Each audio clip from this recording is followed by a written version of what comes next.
জেনে রাখুন, এই পৃথিবীতে আল্লাহ যত রোগ দিয়েছেন সমস্ত রোগের ওষুধ আল্লাহ দিয়ে দিয়েছেন পাঁচটি খাবারের মধ্যে। আপনার আশেপাশে আল্লাহ রোগের শেফা দিয়েছেন এবং আল্লাহর হাবিব সুস্পষ্টভাবে জানিয়েছেন লিকুল্লি দাইন দাওয়া।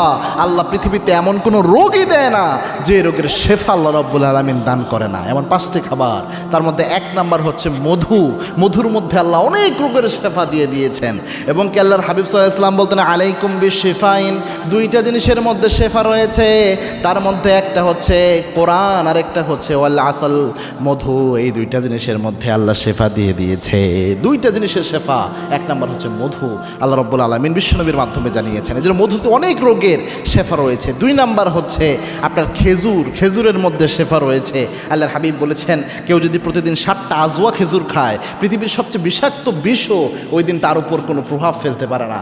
সুস্পষ্ট হাদিস দ্বারা বোঝা যায় এবং মেডিকেল সায়েন্সও প্রমাণ করেছে এই মধু খেজুরের মধ্যে হাজার রোগের শেফা আল্লাহ রাব্বুল আলামিন ঢুকিয়ে দিয়েছেন। তিন নাম্বার হচ্ছে জমজমের পানি। এটা কিন্তু গুরুত্বপূর্ণ। এই জমজমের পানি একটা ইউনিক পানি, আল্লাহ রাব্বুল আলামিন কি নিরাময়কারী একটা পানি হিসেবে আল্লাহ দিয়ে দিয়েছেন।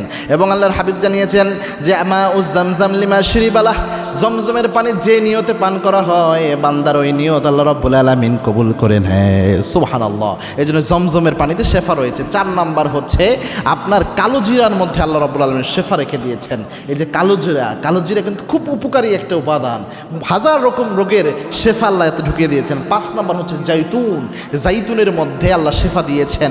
আল্লাহর হাবিব সাল্লাল্লাহু আলাইহি ওয়াসাল্লাম বলতেন আদ-দাহনু ফাইন্না ফি তাদহিনি বারাকা, তোমরা জাইতুন খাও, জাইতুনকে মালিশ করো, জাইতুনে আল্লাহ হাজার রকমের বরকত ঢুকিয়ে দিয়েছে।